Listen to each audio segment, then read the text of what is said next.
കർത്താവായ യേശുക്രിസ്തുവിന്റെ അതിപരിശുദ്ധമേറിയ തിരുനാമം വാഴ്ത്തപ്പെടുമാറാകട്ടെ.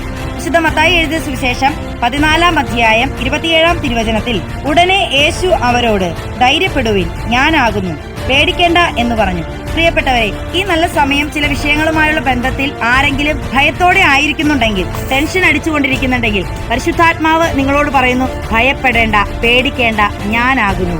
ചിലപ്പോൾ തലമുറകളായുള്ള ബന്ധത്തോടെ ആയിരിക്കാം, അല്ലെങ്കിൽ കുടുംബജീവിതങ്ങളെ ഓർത്ത്, അല്ലെങ്കിൽ ഡെലിവറിയെ ഓർത്ത്, അങ്ങനെ പല വിഷയങ്ങളുമായുള്ള ബന്ധത്തിൽ ആരെങ്കിലുമൊക്കെ ഭയത്തോടെ ആയിരിക്കുന്നുണ്ടെങ്കിൽ പരിശുദ്ധാത്മാവ് നിങ്ങളോട് പറയുന്നു, ഭയപ്പെടേണ്ട, ഞാൻ നിങ്ങളോട് കൂടെയുണ്ട്. നിങ്ങളായിരിക്കുന്ന ആ പ്രതിസന്ധിയെ തരണം ചെയ്യാനുള്ള അതിശയകരമായ ദൈവകൃപയും പരിശുദ്ധാത്മാവിന്റെ സാന്നിധ്യവും ഇന്ന് ഈ സമയം ദൈവാത്മാവ് നിങ്ങളുടെ മേൽ പകരുകയാണ്. നിങ്ങളെ അലട്ടിക്കൊണ്ടിരിക്കുന്ന ആ നെഗറ്റീവ് എനർജിയിൽ നിന്നും ദൈവാത്മാവിന്റെ ശക്തിയാൽ, യേശുവിന്റെ നാമത്തിന്റെ ശക്തിയാൽ ഇപ്പോൾ തന്നെ നിങ്ങൾ പുറത്തു വരട്ടെ. അസാധാരണമായ സൗഖ്യത്തിന്റെ, വിടുതലിന്റെ ശക്തി, പരിശുദ്ധാത്മാവിന്റെ സാന്നിധ്യം നിങ്ങളുടെ ജീവിതത്തിനകത്ത് ഇറങ്ങി വരട്ടെ എന്ന് ഞാൻ പ്രാർത്ഥിക്കുന്നു. സകല ബുദ്ധിയെയും കവിയുന്ന ദൈവിക സമാധാനത്താൽ സ്വർഗത്തിലെ ദൈവം നിങ്ങളുടെ ഹൃദയത്തെ നിറയ്ക്കുകയാണ്. ഈ വചനങ്ങളാൽ കർത്താവ് തമ്പുരാൻ നിങ്ങളെ നിറയ്ക്കുമാറാകട്ടെ. God bless you.